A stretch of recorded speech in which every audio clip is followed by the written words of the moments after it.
You're listening to a download from the BBC. This is From Our Own Correspondent. You can hear the version of the programme we make for the BBC World Service by visiting our site at BBC Online.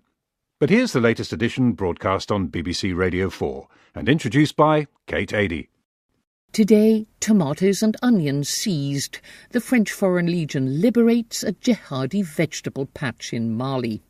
It's official. The Angolan capital, Luanda, is the most expensive city on earth. No consolation to its people, most of whom live in extreme poverty. What's the point of the Swiss army? Mums there wonder why their sons still have to do national service.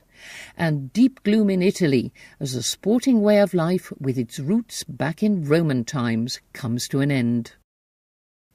British troops have arrived in Mali. They're part of an EU force which will help train local soldiers who are fighting Islamic militants.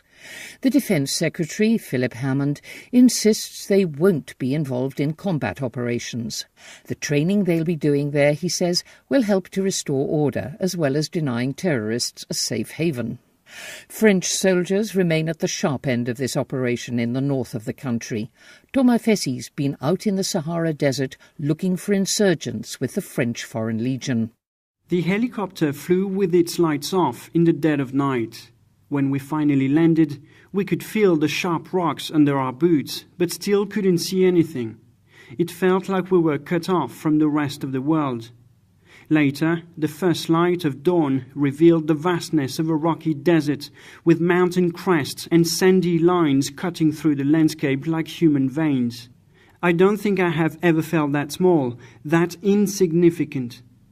As the sun rose, soldiers appeared one after the other in their beige uniforms, ready to march through yet another day in this hostile wilderness.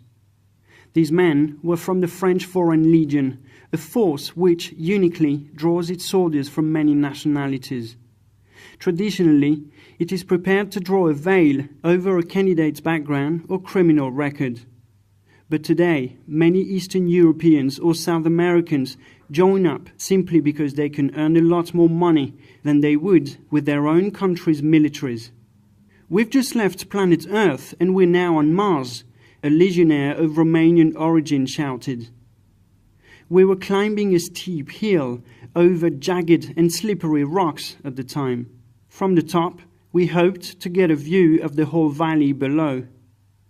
With flak jacket on, helmet, rucksack, TV and radio equipment, enough food for the day and 6 liters of water, we were carrying more than 30 kilos in weight. The soldiers each carried twice that. At 9 o'clock, we had been walking for 3 hours and it was over 40 degrees Celsius. By midday, the temperature was up to 60. The heat waves were actually visible in the air, and as Corporal Philip, an Australian, put it to me, a bit of wind feels like someone aiming a blow-dryer right into your face. These soldiers were searching the desert for jihadi fighters. They had discovered plenty of their hideouts already. In some, established near the rare wells in this dry and arid landscape, militants had grown their own vegetable gardens. The soldiers loved it, fresh tomatoes and onions, delicacies after days of military rations. And that wasn't all. One legionnaire pointed towards his boots. Mine were so destroyed by the rocks that I was happy to find the enemies, he said. He swapped his boots for new ones and was joking about wearing jihadi shoes. We didn't run into a firefight during the 2 days we spent marching with the Legion, but we did find explosives and other items left behind by the jihadis. We had seen the remains of suicide bombers in the northern town of Gao. Now we were looking at the sort of explosive belts they used. A French demining engineer explained that they were very sophisticated with detonators made of copper, apparently hard for metal detectors to spot. There were also drums filled with nitrates for making bombs. The French blew them all up before we moved on. We entered a dry, sandy riverbed which led to a long stretch of flat desert.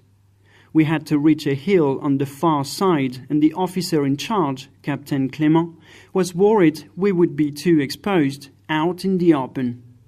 We won't be able to take cover if anything happens, he said. But there was no other way. We had to do it in one go, and fast. As we started to sprint, the captain explained. One of his men had been shot and wounded by a sniper a few weeks before. Eventually, we reached the top of the hill on the far side of that flat stretch of desert. We all fell to the ground. The rocks we lay on felt like burning coals, but we were so exhausted, standing up was simply not an option. My mouth and throat were dry. It was painful to swallow. We marched nearly all that day under the boiling sun. When darkness eventually fell, the temperature in this landscape of extremes rapidly dropped to freezing point. Exhausted, we lay our sleeping bags on the desert floor, climbed in and went to sleep under the stars. The legionnaires had been chasing jihadi fighters on foot for weeks. They had lost track of time. For them, this was just another day in Mali's far north, or rather, on the planet Mars. And that's Thomas Fessi. Now, memories of national service in Britain may be fading. The call-up, after all, was abolished here more than 50 years ago, and right across Europe, conscription is becoming a thing of the past. But there is one small country still clinging fiercely to it. Switzerland, despite its strict neutrality, demands obligatory military service from all its young men, not just when they're 19 or 20, but at regular intervals in their later years too. Imogen FOOC says it's a tradition some Swiss are beginning to question, and the latest challenge to it has come from an unexpected source. It's that time of year again. The trains are full of fresh-faced young men in uniform, sporting rather hasty haircuts. Every spring, over 7,000 Swiss men begin their first 21 weeks of obligatory military service. Despite its strict neutrality, the army is an institution many Swiss can simply not imagine being without. It may never fight in wars, but it is regarded as a pillar of Swiss society, sometimes affectionately called the place where boys become men, or even the great national uniter, where rich bankers' sons bunk down with farmers, where the German, French and Italian speakers learn to communicate with one another. Military service has been a rite of passage for young Swiss men for over a century and a half. At 19 they are all required, when that little letter from High Command flutters through the mailbox, to turn up for obligatory recruit school, followed by regular stints in the army for over a decade. But nowadays, some Swiss suspect their army, which costs more than £3 billion a year, is something of an expensive anachronism. It was all very well to mobilise every able-bodied man to protect the borders during the Second World War, but many ask, what has the army actually done since then? Worryingly for Switzerland's defence minister, who has said he intends to make his army the best in the world, the scepticism seems strongest among the recruits themselves. A recent Defence Department study found that barely 40% of soldiers actually believed in the army. Not so long ago I joined new recruits as they began their first 21 weeks. Shivering in sub-zero temperatures as he struggled with his assault rifle, Fabian, a university student, whose rather long hair was escaping from under his army cap, told me he valued the friends he was making in the army. But when I asked him if he could imagine firing that gun for real, he looked blank. "What, you mean like in a war?" he asked. "Gosh, no, I certainly hope not." Meanwhile, Mark, who gloomily confessed to missing his family in the mountains, was even blunter. No, he said, "I'd just throw the gun down and run away." That presumably is not quite the spirit the army wants to instill in its new recruits, and in the wake of that disappointing study, the Defence Department has admitted it must offer more justifiable challenges for incoming soldiers. And indeed, the 7,000 recruits are facing a new challenge, though perhaps not the one the generals had in mind. It's an insidious invasion force which attacks at night. It's quiet, almost invisible. It slips stealthily away by day, leaving the troops exhausted, uncomfortable, and demotivated. So what is this secret weapon? The answer: bedbugs. It all started in one room at the 5th Infantry Division. Just a few days after arrival, the recruits woke up scratching an itch that was clearly caused by something more serious than a restless night under a rough Swiss Army blanket. And despite immediate disinfection manoeuvres by a crack vermin extermination squad, the bedbugs are spreading, seizing new rooms in the barracks by the day. A terse statement on the Defence Department's website admits to the problem, but reassuringly notes that all affected troops have been moved to new locations, hopefully not carrying the enemy with them. But I wonder if this little problem might not turn into a more existential one for Switzerland's armed forces. Swiss mothers know their sons will have to do military service one day. Some feel proud to see them in uniform, others worry about the risks or the interruption of their studies, but most by and large accept it. But I fear the invasion of the bedbugs. Indeed, even just one bedbug might be too much for the famously hygiene-conscious Swiss matriarchs. When the troops return home, I predict a run on disinfectants, sprays and insecticides, and bonfires of uniforms in the gardens. Another referendum on the future of conscription in Switzerland is due in the next year or two. Could it be that an institution that has held its own through decades of strict neutrality, that has survived even the end of the Cold War, will be defeated by the humble bedbug? One thing is for sure, when the bedbugs are finally routed, Switzerland's army may not be the most motivated, but it will certainly be the cleanest. Imogen Folks in Bern. Now, recent figures released in Angola showing inflation has soared beyond 9% won't have surprised many of its citizens. The capital, Luanda, already enjoys the dubious accolade of being the most expensive city on earth. And this is a country where the majority of the population is extremely poor. Money is being spent there, however, and much of it is Chinese. Jonathan Fryer's been finding out that while the locals don't have a lot of spending money, they do have some amazing landmarks to look at. Rearing up like a giant space rocket, the Agostinho Neto Mausoleum dominates the skyline of Luanda's upmarket Liberty Park. On the opposite hillside, half completed, stands the vast new National Assembly, a bright pink wedding cake of a building from which MPs will, in future, be able to meditate on the legacy of Marxist Angola's founding father. Neto's remains are said to be buried somewhere inside the mausoleum, but when I gain entry and inquire where exactly, I am greeted with embarrassed silence by the Chinese custodian, who's clearly not used to receiving visitors. As yet, it's not been open to the general public. Neto died of cancer in Moscow in 1979, just short of his 57th birthday, and his body was embalmed and returned to Angola. The idea was that he'd be laid out for public inspection, like the Soviet Union's Lenin and China's Chairman Mao, for the benefit of posterity. But during the long years of Angola's civil war, something went horribly wrong, presumably with the refrigeration. Rumour has it that his body was later cremated and his ashes secreted in the bowels of the mausoleum.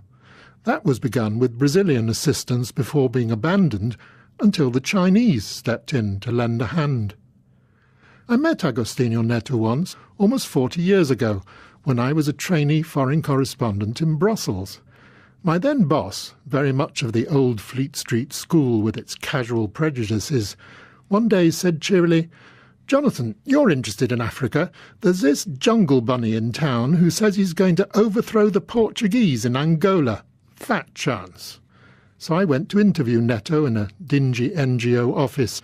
He had the aura of a world-weary small-town doctor, which is exactly what he was. But he was also a poet, and as such became the spokesman of the Angolan liberation movement. Barely 18 months later, Neto had the last laugh. The Portuguese were out, and he was in power in Luanda. But the civil war would continue for decades. In the late 1960s, I'd been to Luanda as a student when Salazar's military dictatorship in Lisbon had the harebrained idea of making the Angolan city the new capital of the Portuguese Empire. Imposing edifices were constructed along the city's fine waterfront. When I returned years later, at the height of the Civil War, Luanda had become a shadow of its former self, its litter-strewn streets crammed with refugees. This was not a city in which to walk around after dark. Today, the place is once again transformed.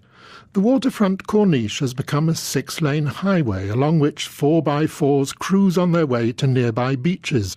The old Portuguese fortress of San Miguel, up on the cliff top, is bustling with Chinese labourers, turning it into a state-of-the-art military museum, which will entertain foreign tourists when they start to arrive.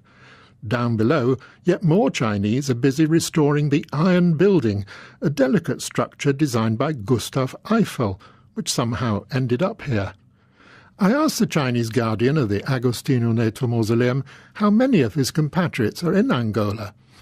"Maybe 500,000, he replied dreamily, before realising he was perhaps releasing a state secret and muttering, "I've no idea." I was hurriedly directed to a display hall where vast murals of a kind I'd not seen since the height of China's Cultural Revolution depict Agostinho Neto leading crowds of flag-waving peasants and workers, their faces all set in grim determination. I wondered what the mild little doctor I met in Brussels would have made of this. "Have you seen the toilets?" my local companion squealed. It was the first time she'd been allowed inside, and it was clear from the pristine nature of the carpets that few others had been offered the opportunity. Quick as a flash, she was photographing the immaculate loos with her mobile phone. She'd never seen anything like them. The Chinese caretaker ushered us on to visit the carpentry room, the ceramics room, and the metalworks room. The original idea had been that the mausoleum should also serve as a cultural centre, where people would be able to learn handicrafts, but clearly none of the equipment had ever been used, and I wondered if it ever would be. Jonathan Fryer in Luanda, Angola. Italy's been the centre of much attention recently. The new Pope has been generating headlines around the world. Italian politics have also been the subject of much comment, even if correspondents have not been entirely surprised by the country's inability to form a new government. But these stories have perhaps diverted attention from the fact that Italy remains mired in severe economic difficulties. It's deep in debt, stuck in its longest recession in 20 years, with unemployment at a record high. The squeeze is being felt by families up and down the land. And Alan Johnston tells us it's even touched a corner of sporting life. Sometimes journeys across Rome take me past the Circus Maximus, what was in ancient times the city's chariot racing arena. All its stone seating is long gone. Today its grandstands are just grassy slopes that sweep down to a gravel track. It's not much more than a bit of green space in the heart of the city, a place to kick a ball about or for joggers to go wheezing through the summer heat. But just imagine what it must have been like back in the 1st century on race days.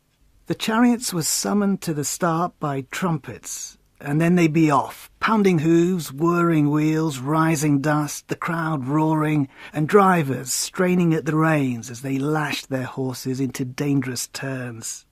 The only place where you might have found just the faintest echo of all that in Rome nowadays is out on the edge of the city at a place called Tor di Valle. It's been a harness racing or trotting track, a place of pace and grace where horses would go striding at speed round a huge oval circuit, trailing behind them the flimsiest little carriages, modern chariots, just big enough for a driver to perch on and crack a whip. And out at the track they would tell you proudly that their sport has its roots even further back than those Roman race days at the Circus Maximus, that its origins lay with the charioteers of ancient Greece. And for decades trotting flourished at Tor di Valle. Horses would be flown in from abroad for the biggest races, and for the most important there'd be €1 million in prize money. But no more. I'd come to Tor di Valle on what was supposed to be the day of its last race. The track was closing. It's been overwhelmed, finished by the economic troubles that have brought much of horse racing in Italy to its knees. Betting is the sport's lifeblood, and right now Italians are actually gambling more than ever. But the way they bet has been transformed over the past decade. A liberalisation of gaming regulations has allowed punters to put money on sports and lotteries of all kinds, and the cash has just drained away from the horses. And so that day at the track I was watching a whole sporting way of life come to an end. In the utter gloom, even the very last races had to be cancelled. The deeply disgruntled workforce didn't have the heart to stage them. Of course, trotting was far from the biggest game in town. It had endured years of decline. But to the drivers and the stable boys, the track was everything. A man called Fabio sat in the grandstand, surrounded by empty seats. He'd worked at Tor de Valle for more than 20 years, but now, like dozens of others, he was bracing himself for unemployment. He'd known the track since he was a boy, and he said it was like a world of its own. In that grandstand, he'd watch people gamble away everything they had and then carry on gambling. And he'd seen others get rich. And I met a trainer called Roberto walking a horse down a road to the stables. He was a big, strong man in his 50s, but his voice broke as he talked of how his life had been steeped in the track. Horses, he said, had been his passion. He and his father and his grandfather before him had trained some fine ones. And there was a time when, if you could win a derby, there was enough prize money for a trainer to sort out a good part of his life. But now, he said, it was a struggle to feed the horses. The best of them, the fastest of them, will survive the closure of Tor de Valle. They'll be sent to other places to race. But some of the animals may have to be put down. Better that, perhaps, than let them end up in the harsh world of the illegal trotting scene run by mafiosi on the country roads in the south of Italy.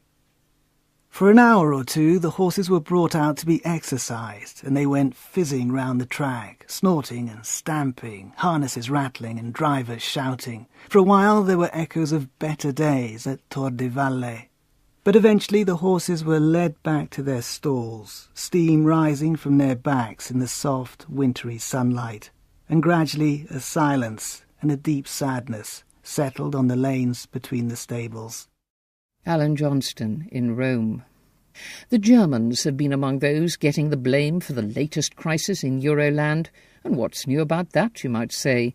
They weren't the only ones, of course. The problems in Cyprus have been linked with dodgy Russian cash, irresponsible Cypriot bankers, and, of course, high-handed bureaucrats in Brussels.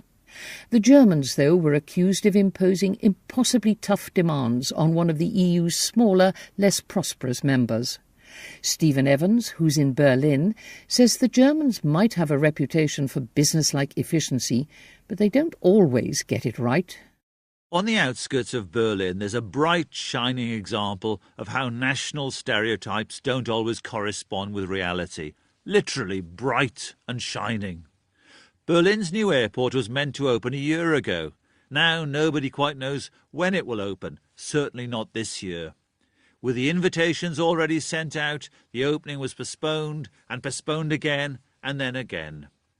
Not the way it's meant to be, of course, but the real embarrassment is that they can't turn the lights at the terminal off. As the airport's beleaguered technical director told the local media, we haven't progressed far enough with our lighting system to control it. There is a similar story in Hamburg, where a new concert hall was meant to rise on the docks, towering above an old warehouse in shimmering glass and steel. It would be, the blurb said, a beckoning lighthouse. Sad to say, though, what's rising fastest there is the cost. It's the same story with a futuristic railway station in Stuttgart. So it's not any special efficiency which marks the economy here out. Germans can cock things up just like the rest of us. The secret of German economic success lies somewhere else. And I think I found it in a small, quiet town nestling in a wooded valley near the Czech border. Markneukirchen, picturesque with its cobbled streets and a church bell which tolled, it seemed to me, interminably, is an unlikely manufacturing hub. Today there are 113 makers of musical instruments there, 113. In the 1900s, they made 80% of the musical instruments bought in Europe and the United States. Today's musical instrument makers are descended from a group which fled from persecution in neighbouring Bohemia nearly 400 years ago. They brought and imparted through their children, even to the present day, a set of attitudes: meticulousness, knowing your market, acquiring the right skills, knowing what you do and doing it well. Take FOOC Brass, a company which makes trombones. Jürgen Vogt learned to play the trombone at the age of 10, and then how to make a trombone from his uncle at the age of 14.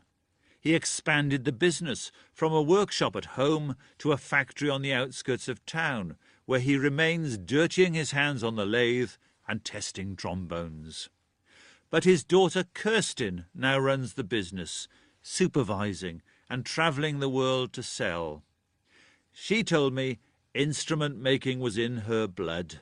She just grew up with it at home, learning by watching and then doing, just like her father did. And so many in the town have. The zither maker on Albertstrasse, or the maker of bows for violins on the same street.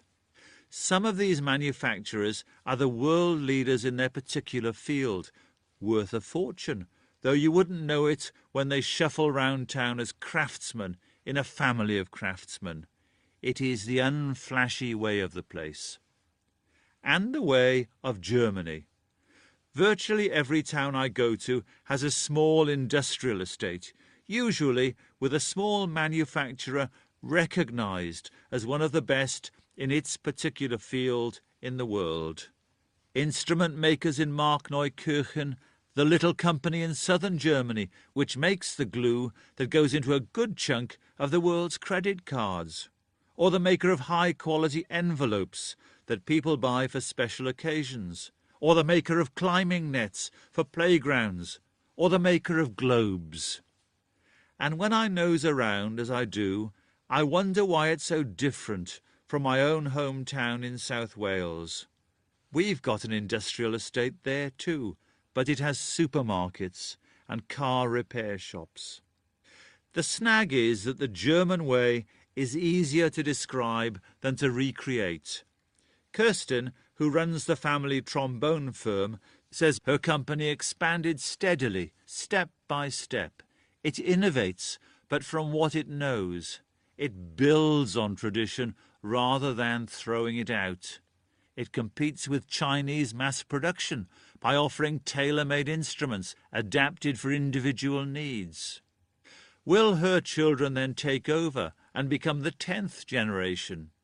She told me, if you want to do this job, you must love it. If you don't love this job, you can't do it. And if one of my children loves this job, they can do it. Love the job and get it right is her philosophy, and the prosperity will follow. Stephen Evans in Berlin, blowing the trumpet, or rather the trombone, for German ingenuity. And that's it. You're listening to a download from the BBC. This is From Our Own Correspondent. You can hear the version of the programme we make for the BBC World Service by visiting our site at BBC Online. But here's the latest edition broadcast on BBC Radio 4 and introduced by Kate Adie. Today, tomatoes and onions seized. The French Foreign Legion liberates a Jihadi vegetable patch in Mali. It's official. The Angolan capital, Luanda, is the most expensive city on earth. No consolation to its people, most of whom live in extreme poverty. What's the point of the Swiss army? Mums there wonder why their sons still have to do national service. And deep gloom in Italy as a sporting... Wait. The soldiers each carried twice that. At 9 o'clock, we had been walking for 3 hours and it was over 40 degrees Celsius. By midday, the temperature was up to 60. The heat waves were actually visible in the air, and as Corporal Philip, an Australian, put it to me, a bit of wind feels like someone aiming a blow-dryer right into your face. These soldiers were searching the desert for jihadi fighters. They had discovered plenty of their hideouts already.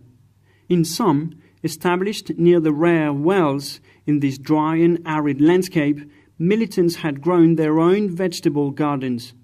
The soldiers loved it. Fresh tomato. Way of life, with its roots back in Roman times, comes to an end. British troops have arrived in Mali. They are part of an EU force which will help train local soldiers who are fighting Islamic militants. The Defence Secretary, Philip Hammond, insists they won't be involved in combat operations. The training they'll be doing there, he says, will help to restore order as well as denying terrorists a safe haven. French soldiers remain at the sharp end of this operation in the north of the country.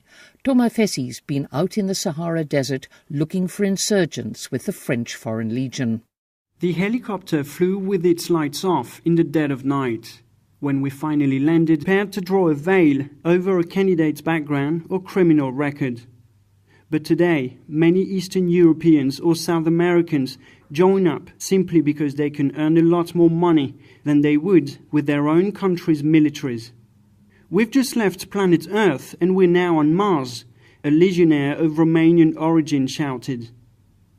We were climbing a steep hill over jagged and slippery rocks at the time. From the top, we hoped to get a view of the whole valley below. With flak jacket on, helmet, rucksack, TV and radio equipment, enough food for the day and 6 liters of water, we were carrying more than 30 kilos in. We could feel the sharp rocks under our boots, but still couldn't see anything. It felt like we were cut off from the rest of the world. Later, the first light of dawn revealed the vastness of a rocky desert with mountain crests and sandy lines cutting through the landscape like human veins. I don't think I have ever felt that small, that insignificant. As the sun rose, soldiers appeared one after the other in their beige uniforms, ready to march through yet another day in this hostile wilderness. These men were from the French Foreign Legion, a force which uniquely draws its soldiers from many nationalities. Traditionally, it is prepared